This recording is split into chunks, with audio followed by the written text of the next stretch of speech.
भारत माता की, गंगा मैया की, गंगा मैया की। उत्तर प्रदेश की राज्यपाल आनंदीबेन पटेल, यहाँ के मुख्यमंत्री श्रीमान योगी आदित्यनाथ जी, उप मुख्यमंत्री केशव प्रसाद मौर्य, ब्रजेश जी पाठक, केंद्रीय मंत्रिमंडल के मेरे सहयोगी जितिन प्रसाद जी, पंकज चौधरी जी, यूपी सरकार के मंत्रीगण, सांसद और विधायकगण, अन्य जनप्रतिनिधि और विशाल संख्या में पधारे हुए मेरे प्यारे भाइयों और बहनों,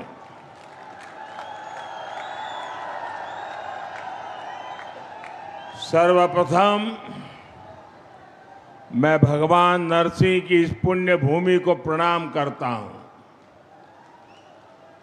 यहां से कुछ किलोमीटर की दूरी पर मां गंगा कृपा बहाती हुई गुजरती है, इसलिए ये पूरा क्षेत्र ही तीर्थ से कम नहीं है।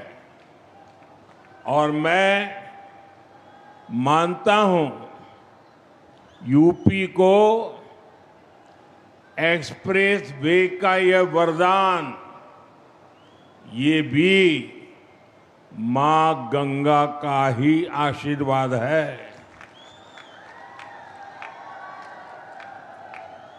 अब आप कुछ ही घंटों में संगम भी पहुंच सकते हैं और काशी में बाबा के दर्शन करके भी वापस आ सकते हैं। साथियों, जैसे मां गंगा हजारों वर्षों से यूपी की और इस देश की जीवन रेखा रही है, वैसे ही आधुनिक प्रगति के इस दौर में उनके समीप से गुजरता ये एक्सप्रेसवे, ये यूपी के विकास की नई लाइफलाइन बनेगा। ये भी अद्भुत संयोग है कि पिछले 4-5 दिनों में मैं मां गंगा के सानिध्य में ही रहा हूं। 24 अप्रैल को मैं जब बंगाल में था तो मां गंगा के दर्शन किए थे, और फिर कल तो मैं काशी में था। आज सुबह ही फिर बाबा विश्वनाथ, मां अन्नपूर्णा और मां गंगा के दर्शन करने का सौभाग्य मिला। और अब मां गंगा के नाम पर बने इस एक्सप्रेस वे के लोकार्पण का अवसर मिला है। मुझे खुशी है कि यूपी सरकार ने इस एक्सप्रेस वे का नाम मां गंगा के नाम पर रखा है। इसमें विकास का हमारा विजन भी झलकता है और हमारी विरासत के भी दर्शन होते हैं। मैं यूपी के करोड़ों लोगों को गंगा एक्सप्रेसवे की बधाई देता हूं।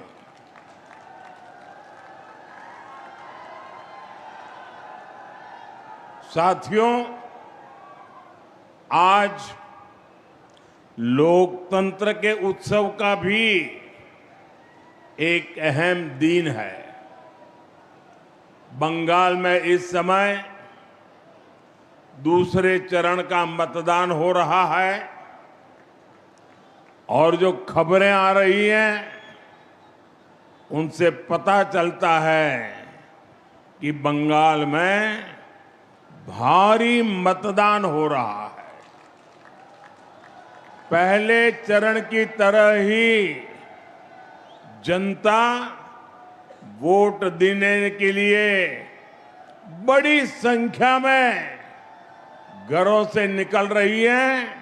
लंबी लंबी कतारों की तस्वीरें सोशल मीडिया में छाई हुई है। पिछले 6-7 दशक में जो नहीं हुआ, जिसकी कल्पना भी मुश्किल थी, वैसे निर्भीक वातावरण में बंगाल में इस बार वोटिंग हो रहा है। लोग भय मुक्त होकर वोट दे रहे हैं। ये देश के संविधान और देश के मजबूत होते लोकतंत्र का पुण्य प्रतीक है।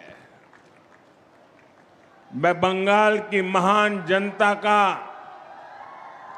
आभार व्यक्त करता हूं कि वो अपने अधिकार के प्रति इतनी सजग है, बड़ी संख्या में वोटिंग कर रही है।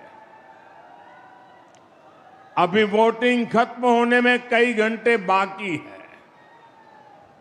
मैं बंगाल की जनता से आग्रह करूंगा कि लोकतंत्र के इस पर्व में ऐसे ही उत्साह से भाग लें।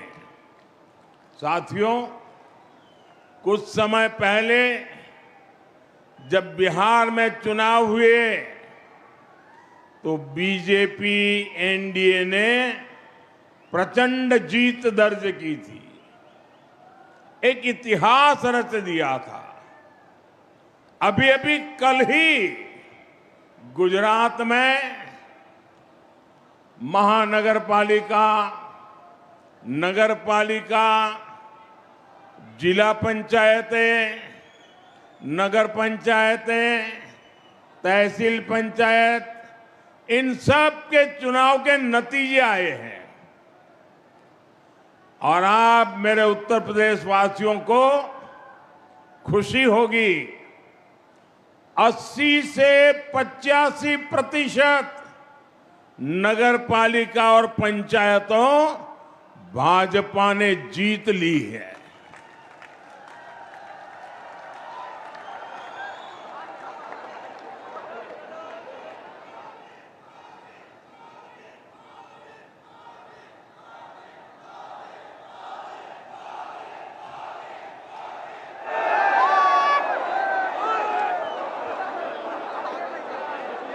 और मुझे विश्वास है कि इन 5 राज्यों के चुनाव में भी भाजपा ऐतिहासिक जीत की हैट्रिक लगाने जा रही है।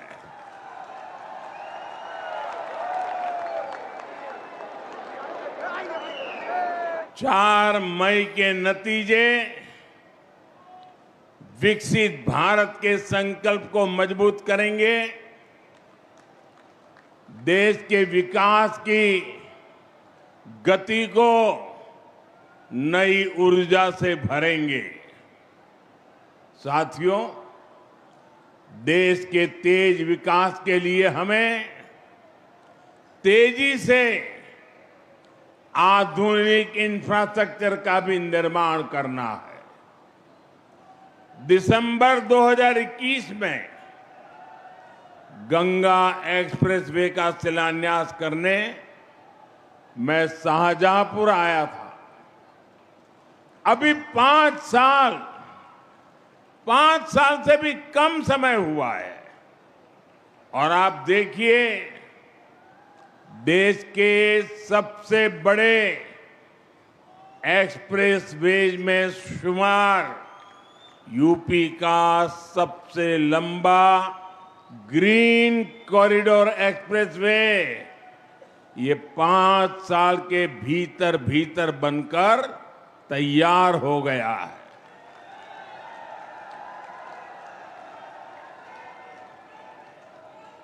आज हरदोई से इसका लोकार्पण भी हो रहा है।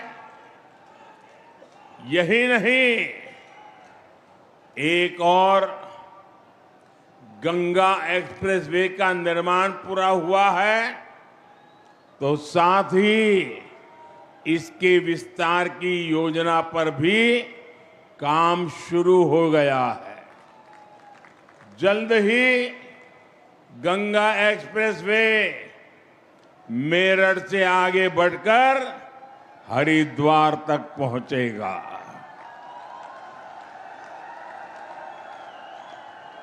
इसके और बेहतर उपयोग के लिए फर्रुखाबाद लिंक एक्सप्रेसवे का निर्माण कर इसे अन्य एक्सप्रेसवे से भी जोड़ा जाएगा। ये है डबल इंजन सरकार का विजन। ये है भाजपा सरकार के काम करने की स्पीड। ये है भाजपा सरकार के काम का तरीका। भाइयों बहनों, कुछ ही दिन पहले मुझे दिल्ली देहरादून एक्सप्रेसवे के लोकार्पण का अवसर मिला था। तब मैंने कहा था कि ये नए बनते एक्सप्रेसवे विकसित होते भारत की हस्तरेखाएं हैं और ये आधुनिक हस्तरेखाएं आज भारत के उज्जवल भविष्य का जयघोष कर रही है। साथियों, अब वो दौर चला गया जब एक सड़क के लिए दशकों तक इंतजार करना पड़ता था। एक बार घोषणा हो गई तो वर्षों तक फाइलें चलती थी। चुनाव के लिए पत्थर लग जाता था। उसके बाद सरकारें आती रहती थी, जाती रहती थी, लेकिन काम का कुछ अता पता नहीं लगता था। कभी कभी तो पुराने फाइलें ढूंढने के लिए बड़े बड़े अफसरों को 2-2 साल तक मेहनत करनी पड़ती थी।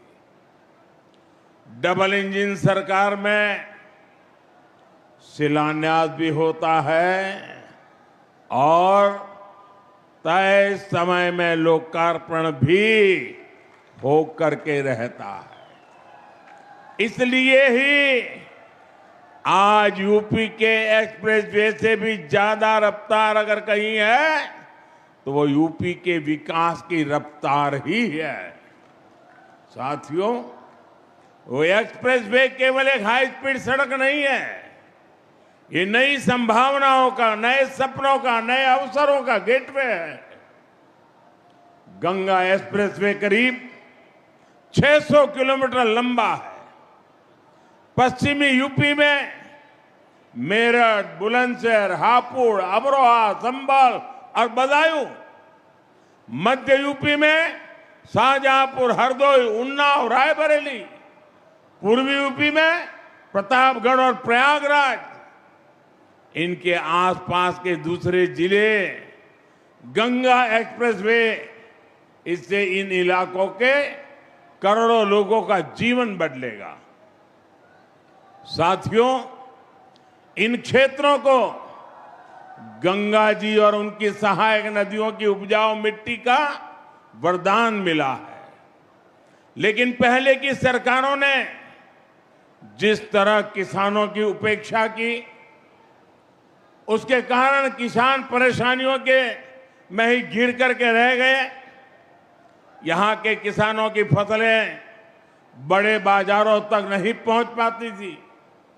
कोल्ड स्टोरेज की कमी थी, लॉजिस्टिक का अभाव था, किसानों को उनकी मेहनत का सही मूल्य नहीं मिलता था। अब उन कठिनाइयों का समाधान भी तेजी से होगा। गंगा एक्सप्रेसवे से कम समय में बड़े बाजारों तक पहुंच मिलेगी। यहां खेती के लिए जरूरी इंफ्रास्ट्रक्चर का विकास होगा। इससे हमारे किसानों की आय बढ़ेगी। साथियों, गंगा एक्सप्रेसवे यूपी के एक छोर को दूसरे छोर से तो जोड़ता ही है, ये एनसीआर की असीम संभावनाओं को भी करीब लाएगा। गंगा एक्सप्रेसवे पर गाड़ियां तो दौड़ेगी ही, इसके किनारे नए औद्योगिक अवसर विकसित होंगे। इसके लिए हरदोई जैसे दूसरे जिलों में इंडस्ट्रियल कॉरिडोर विकसित किए जा रहे हैं। इससे हरदोई, शाहजहांपुर, उन्नाव समेत सभी 12 जनपदों में नए उद्योग आएंगे।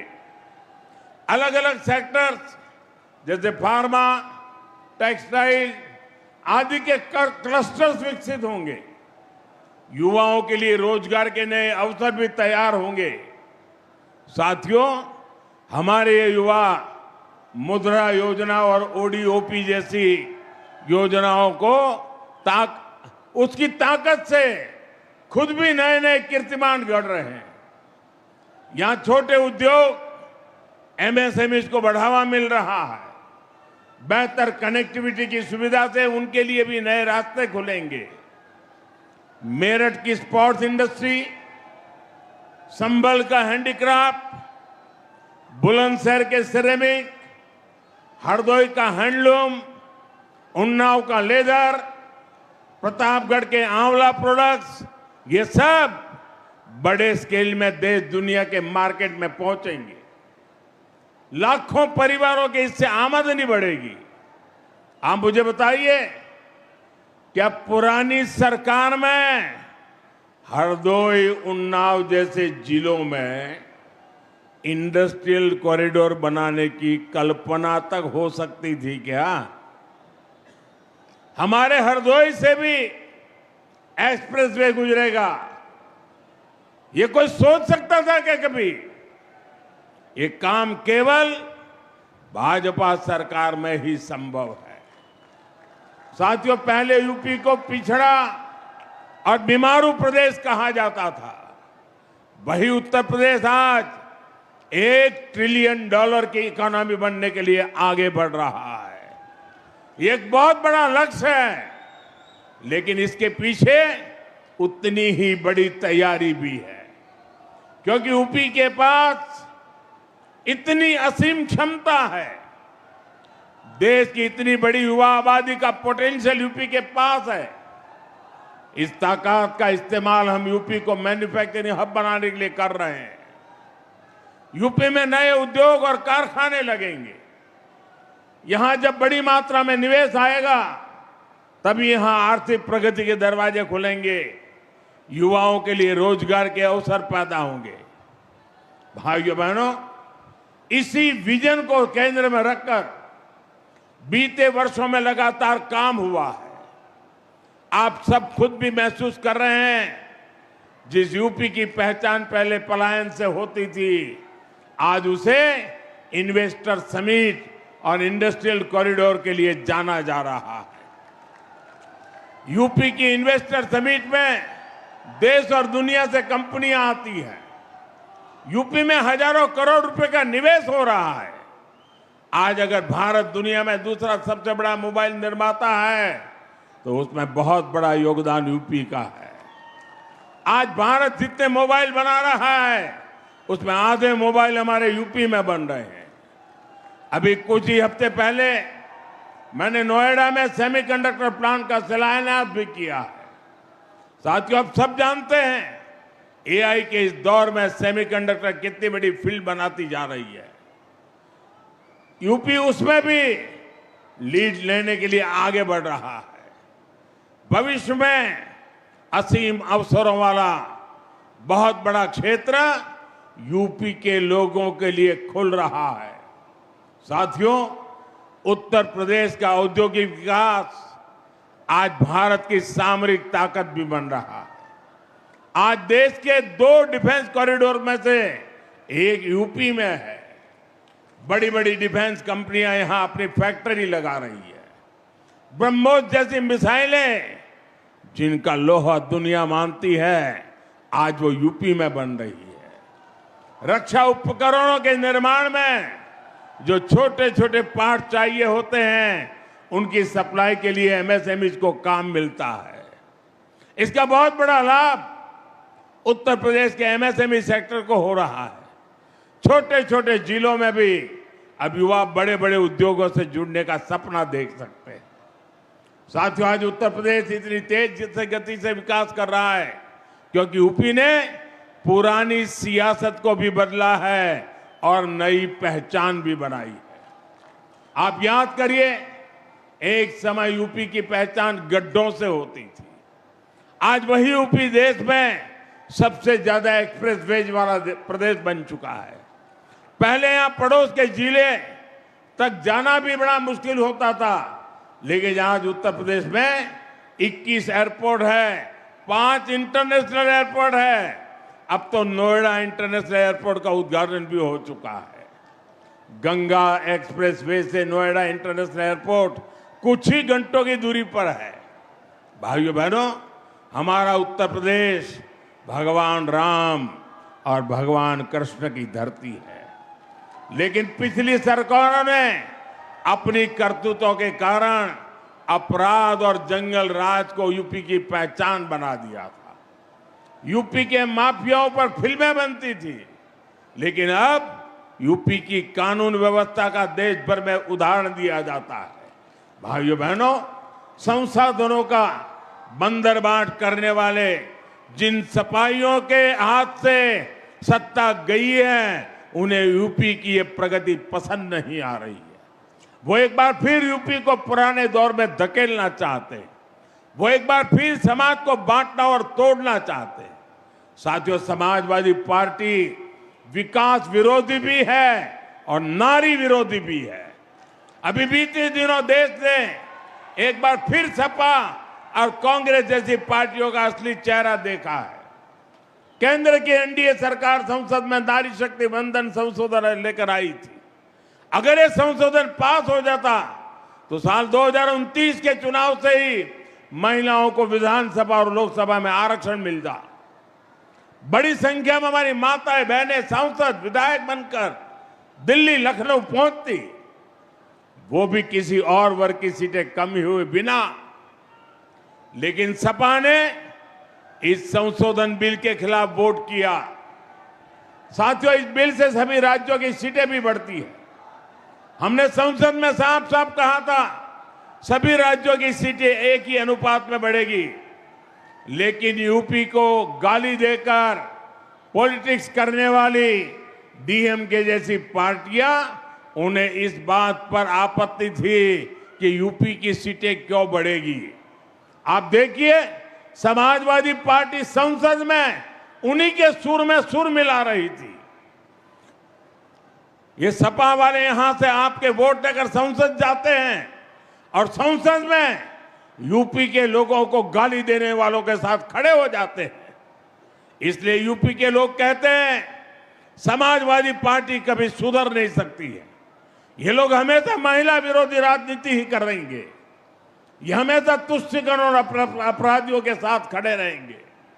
सपा कभी भी परिवारवाद और जातिवाद से ऊपर उठ नहीं सकती। ये लोग हमेशा विकास विरोधी राजनीति करेंगे। यूपी को सपा और उसके सहयोगियों से सावधान रहना है। साथियों, आज देश एक ही संकल्प लेकर आगे बढ़ रहा है, विकसित भारत का संकल्प। इस संकल्प को पूरा करने में उत्तर प्रदेश की बहुत बड़ी भूमिका है। आप सब देख रहे हैं आज पूरी दुनिया कैसे युद्ध, अशांति और अस्थिरता में फंसी हुई है। दुनिया के बड़े बड़े देशों में हालत खराब है, लेकिन भारत विकास के रास्ते पर उसी रफ्तार से आगे बढ़ रहा है। बाहर के दुश्मनों को ये पसंद नहीं आ रहा। भीतर बैठे कुछ लोग भी सत्ता की भूख में भारत को नीचा दिखाने की कोशिश में लगे हैं। फिर भी हम न केवल सुरक्षित है, बल्कि विकास के नए नए कीर्तिमान भी गढ़ रहे हैं। हम आत्मनिर्भर भारत का अभियान को आगे बढ़ा रहे हैं। हम आधुनिक से आधुनिक इंफ्रास्ट्रक्चर का निर्माण कर रहे हैं। गंगा एक्सप्रेसवे इसी दिशा में एक और मजबूत कदम है। मुझे विश्वास है गंगा एक्सप्रेसवे जिन संभावनाओं को हमारे दरवाजे तक लेकर आएगा, यूपी के लोग अपने परिश्रम और अपनी प्रतिभा से उन्हें साकार करके रहेंगे। इसी संकल्प के साथ आप सभी को एक बार बहुत बहुत बधाई, बहुत बहुत धन्यवाद। भारत माता की, भारत माता की। वंदे वंदे वंदे वंदे वंदे। बहुत बहुत धन्यवाद।